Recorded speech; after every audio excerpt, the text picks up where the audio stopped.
Hello students, welcome to my channel science studies fair. तो last video में हमने asexual reproduction in animals इस topic को जो है डिस्कस कर लिया था और मैंने आपको different methods of asexual reproduction in animals बताया था। आज हम पढ़ने वाले हैं एसेक्सुअल रिप्रोडक्शन इन प्लांट्स। तो प्लांट में जो एसेक्सुअल रिप्रोडक्शन होता है उसको हम बोलते हैं वेजिटेटिव प्रोपेगेशन, ठीक है। और इसको हमने वेजिटेटिव प्रोपेगेशन इसलिए बोला क्योंकि अब एक नया प्लांट किसके थ्रू बन रहा है, वेजिटेटिव पार्ट के through. And vegetative part of plant में कौन कौन इंक्लूडेड है, लीव्स, स्टेम, रूट्स। ओके, तो वेजिटेटिव प्रोपेगेशन क्या है? Asexual reproduction method where new plants grow from the vegetative parts of a parent plant. Vegetative parts of a parent plant में कौन कौन included है? Leaves, stem and root। जैसे Bryophyllum जो plant होता है उसकी लीफ से एक नया ब्रायोफाइलम का प्लांट बन सकता है।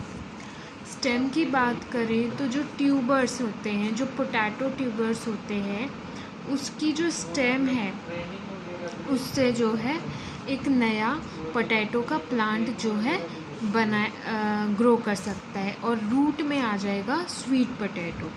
जैसे ब्रायोफाइलम की जो लीफ है, मान लो ये ब्रायोफाइलम की लीफ है, तो यहाँ मार्जिन पे ना कुछ बर्ड्स ग्रो करती हैं, ठीक है। ये बर्ड्स थोड़े टाइम बाद नीचे डिटैच हो जाती हैं और सॉइल पर गिर जाती है और फिर वहाँ से रूट, स्टेम वगैरह निकलता है और नया ब्रायोफाइलम का प्लांट जो है प्रोड्यूस होता है। पोटैटो की बात करें तो पोटैटो में हमें पता है बहुत सारे नोचेस होते हैं जिन्हें हम बर्ड्स कहते हैं या आइज़ कहते हैं, है ना। इन्हीं आइज़ से एक नया पोटैटो का प्लांट जनरेट कर जाता है जब उसकी इन्हीं बर्ड से जब रूट और स्टेम बन जाएगी। ऐसे ही स्वीट पोटैटो की रूट जो है एक नया स्वीट पोटैटो का प्लांट जनरेट कर सकती है। अब वेजिटेटिव प्रोपेगेशन का फ़ायदा क्या है? देखो, वेजिटेटिव प्रोपेगेशन एसेक्सुअल रिप्रोडक्शन है, ठीक है। तो थोड़ा सा फास्ट प्रोसेस है as compare to sexual reproduction, right. तो यहाँ आप जल्दी और ज़्यादा नंबर में प्लांट्स को जो है जनरेट कर सकते हो, राइट। तो advantages of asexual reproduction in plants क्या है कि लेस टाइम कंज्यूमिंग है, ठीक है। थोड़े से टाइम में आप बहुत ज़्यादा नंबर ऑफ प्लांट्स को जो है जनरेट कर सकते हो, ठीक है। Second is clones can be produced. जो क्लोन्स कैन बी प्रोड्यूस्ड।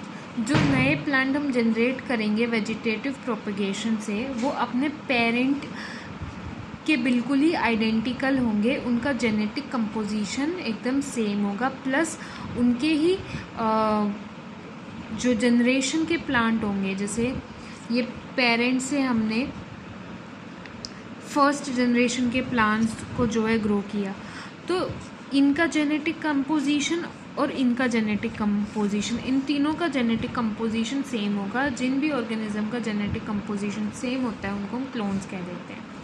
तो इस मेथड से हम उन प्लांट्स का भी प्रोपेगेशन कर सकते हैं which have lost the capacity to produce seeds. Normally हमें किसी भी प्लांट को उगाना है, ठीक है, तो हमें सीड उसका सो करना पड़ेगा और उस सीड से आगे सीडलिंग बनेगा, देन प्लांटलेट बनेगा, देन प्लांट बनेगा, देन ट्री बनेगा, है ना। पर बनाना, रोज़, जैस्मिन, इनके तो सीड्स अवेलेबल है नहीं, तो ये प्लांट्स को हम कैसे उगाते हैं? वेजिटेटिव प्रोपेगेशन के ही थ्रू। जैसे स्टेम कटिंग हो गया, लेयरिंग हो गया, ग्राफ्टिंग हो गया, तो ये सब आर्टिफिशियल मेथड्स है टू प्रोपेगेट प्लांट्स वेजिटेटिवली। तो वेजिटेटिव प्रोपेगेशन में हमें इतना ही पढ़ना होता है। आप लोगों से जो है डेफिनेशन पूछी जा सकती है, एग्जाम्पल पूछा जा सकता है, और एग्जाम्पल में आपको एक्सप्लेन भी करना पड़ता है। अगर 3 मार्क्स में आपसे पूछे कि ब्रायोफाइलम में कैसे वेजिटेटिव प्रोपेगेशन होता है, पोटैटो में कैसे वेजिटेटिव प्रोपेगेशन होता है, और advantages of asexual reproduction reproduction in plants, advantages of vegetative propagation भी पूछा जाता है। तो आज के लिए हम इतना ही पढ़ेंगे। Thank you so much for watching my video. If you found the video helpful during your preparation for board exams, then hit the like button. Also share and subscribe my channel. Thank you.